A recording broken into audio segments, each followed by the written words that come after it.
मैं अनिल संगम बक्सर बिहार से अपने YouTube चैनल सत्य सच साक्षी पर आप सबका पुनः स्वागत करता हूं। और आज का मुद्दा मैं जो लेकर आया हूं वो एक ऐसी दुखियारी नारी या भाग्यहीन नारी का है जो अपने धर्म और कर्तव्य का वहन करते हुए इस दुनिया से विदा लिया, मगर उसके दर्द, उसकी संवेदनशीलता, उसके त्याग, उसके कर्तव्य को ना कभी स्वीकारा गया और ना ही कभी सहारा गया। मैं बात कर रहा हूं शारदा कबीर की, जिनका जन्म 27 जनवरी 1909 में मुंबई महाराष्ट्र में हुआ। अगर उनकी पृष्ठभूमि के बारे में बात करें तो वो चित्पावन ब्राह्मण से जुड़ी हुई थी और MBBS और MD की डिग्रियां उनके पास थी और पेशे से वो एक डॉक्टर थी। अपनी डॉक्टरी के प्रैक्टिस के दरमियान 50 के दशक में यानी 41-42 के बाद उनकी मुलाकात भीमराव अंबेडकर से होती है, जो समाज सुधारक की भूमिका उस वक्त निभा रहे थे और दलितों की वो लड़ाई लड़ रहे थे। इस दरमियान भीमराव अंबेडकर की तबीयत लगभग नासाज रहती थी, लगभग खराब रहती थी और उन्हें बार बार मेडिकल ट्रीटमेंट की जरूरत पड़ती थी। इसी दरमियान दोनों के बीच नजदीकियां बढ़ी और उन दोनों ने एक होने का निर्णय किया और अंततः 15 अप्रैल 1948 को स्पेशल मैरिज एक्ट 1872 के अंतर्गत भीमराव अंबेडकर ने शारदा कबीर से शादी की। उनकी शादी के बाद शारदा ने उनकी काफ़ी देखरेख की, हर पल देखरेख की, एक साया बनकर, एक परछाई बनकर हमेशा उनके करीब रही और उनके अस्वस्थ शरीर को हमेशा उन्होंने सेवा दिया, समय पे दवा दी और उनके लिए वो सब कुछ छोड़ दिया जो एक साधारण नारी के लिए असंभव है। सविता कबीर ने अपना परिवार छोड़ा, अपने गांव छोड़े, अपने सारे रिश्ते छोड़े, बस इसलिए कि अंबेडकर और अंबेडकर के विचार उन्हें बहुत अच्छे लगते हैं। हाँ, अंबेडकर की तरफ से भी उन्हें काफ़ी सम्मान मिला और अंबेडकर बीच बीच में जहाँ भी सभा में जाते थे वो इस बात को बोलते थे कि यदि शारदा नहीं होती, जिसे वो सविता कबीर कहते थे, सविता नहीं होती तो शायद मैं इतने आयु तक नहीं जी पाता। और एक जगह तो उन्होंने यहाँ तक कह दिया कि यदि सविता का मदद ना मिला होता तो मैं बहुत पहले ही इस दुनिया से कूच कर गया रहता। और इन शब्दों में उन्होंने शारदा कबीर यानी कि सविता अंबेडकर की तारीफ हर जगह की। और वह वक्त आता है 1956 जब बाबा साहब इस दुनिया से विदा लेते हैं। उनके मरणोपरांत इनके अनुयायी यानी कि बाबा साहब के अनुयायी, दलित अनुयायी शारदा कबीर के साथ यानी सविता अंबेडकर के साथ जो किया वो इतना घृणित और इतना असंवेदनशील है जिसकी चर्चा शब्दों में की ही नहीं जा सकती। जिस सविता अंबेडकर की तारीफ खुद उनके पति भीमराव अंबेडकर ने की हो। भीमराव अंबेडकर अपने धर्म ग्रंथ बुद्ध एंड हिज धम्मा की प्रस्तावना में शारदा कबीर के बारे में प्रशंसा करते हैं, उनकी सेवा के बारे में प्रशंसा करते हैं, मगर ये उनके मरणोपरांत यह उन पर लांछन लगाते हैं कि शारदा कबीर भीमराव अंबेडकर को जहर देके मार दी। ये RSS की मेंबर है, यह एक ब्राह्मणी है, यह एक हिंदू एजेंट है। जरा ये बताइए कि 1948 से लेकर 56 तक बाबा साहब की स्वास्थ्य बिगड़ती चली गई, अंततः वो बेड रेस्ट पर आ गए। वहां तक उनकी सेवा उन्होंने किया, वहां तक उन्होंने उन्हें मृत्यु नहीं दिया और बाबा साहब अपने जीवन के लगभग मंसूबों को पूरा कर चुके थे। मैं हिंदू जन्म लूंगा लेकिन हिंदू मरूंगा नहीं, इस प्रतिज्ञा को भी उन्होंने पूरा कर दिया। वो बौद्ध धर्म अपनाए और साथ ही साथ सविता अंबेडकर ने भी बौद्ध धर्म को अपनाया। उनके लिए पति परमेश्वर था, पति ने जो कहा वही उनका कर्तव्य था और वही उनका धर्म था। केस हुआ, अदालतें लगी, बहस हुए और बिना किसी सबूत के, बिना किसी प्रमाण के ये जो लांछन उन पर लगाया गया था, भारत की अदालत ने उन्हें बाइज्जत बरी किया।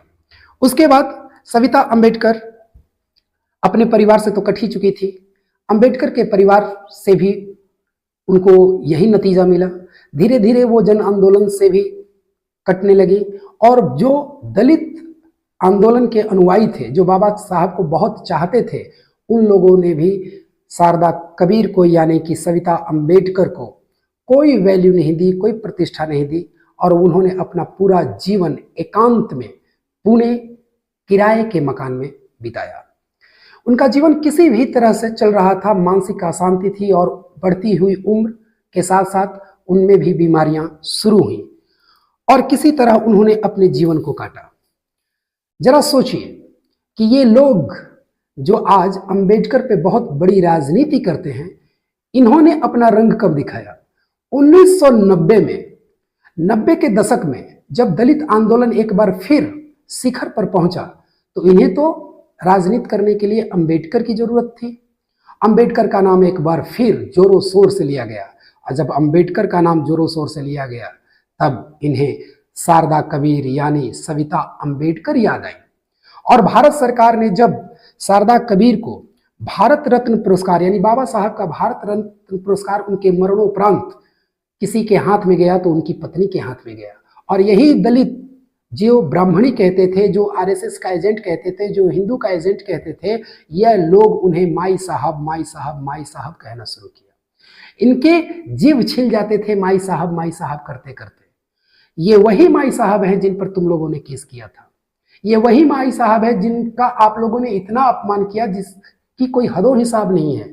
और आज राजनीति के लिए आप उन्हें माई साहब कहने लगे। इसके बाद भी जब जब वो स्टेज पर दिखे, लोगों ने माई साहब राजनीतिक दृष्टिकोण में कहा, लेकिन व्यक्तिगत जीवन में ना उनका कोई सहारा बना और ना ही कोई उनकी मदद की। वो कहीं आती जाती भी थी तो जो आंदोलन या जो पार्टी या जो स्टेज उन्हें बुलाता था, इनवाइट करता था, उनके आने जाने और रहने का खर्च भी वही उठाता था।